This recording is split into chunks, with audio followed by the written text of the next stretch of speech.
Like millions of other Christians across the country and the world, I attended an Easter Sunday service yesterday at my church.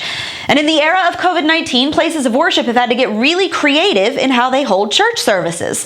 For the first time yesterday, our church, which has been streaming their services online, held a drive-in service where we all gathered in the parking lot and streamed the pastor in through our radios. It was definitely a little different. Know what else was different? The fact that I've been attending church for some 30-plus years, and for the first time that I can recall, a police officer was sitting across the street, watching and monitoring us to make sure we were complying with the state's new rules. You know why some people are starting to be concerned that their religious liberties are being threatened? Because their religious liberties are being threatened, and it has got crap diddly to do with a virus.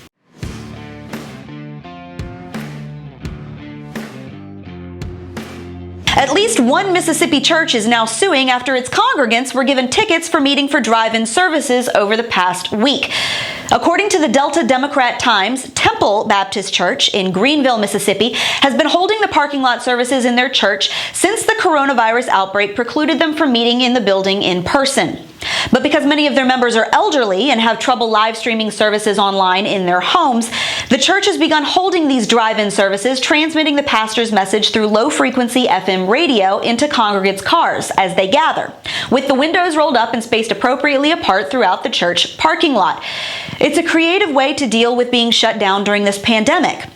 But then last Wednesday night, worshipers said police showed up to this service and told everyone to leave, then began handing out $500 tickets to everyone who refused, saying the church was reportedly violating a local ordinance that prohibited religious gatherings, even drive-in services, during this shutdown.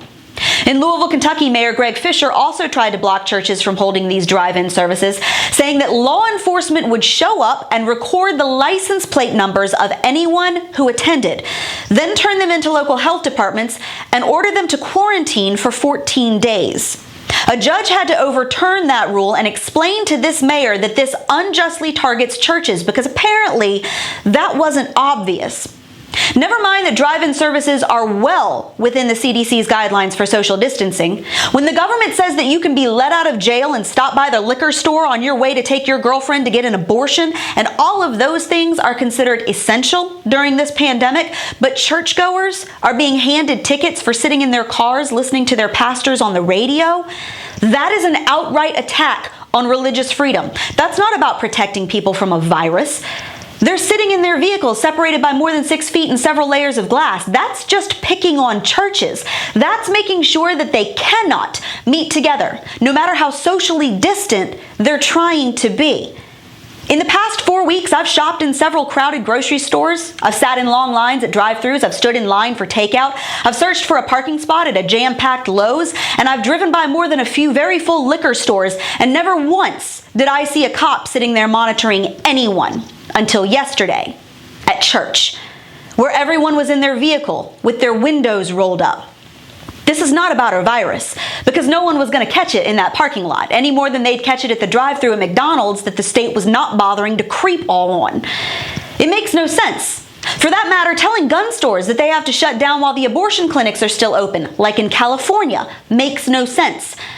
Telling people they can go to the store to buy liquor but not clothes or books for their kids, like in Vermont, makes no sense. Saying you can go get takeout from Chipotle but you can't travel from your house to your own vacation home, like in Michigan, makes no sense. None of these regulations that are supposedly keeping us safe make any sense. They're not about a virus. They are about government control.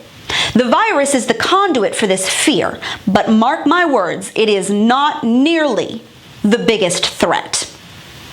And that's your Reality Check America. Make sure you subscribe to our YouTube page, that you like us on Facebook and Twitter. Leave your comments here in the comment section, and stay sane out there.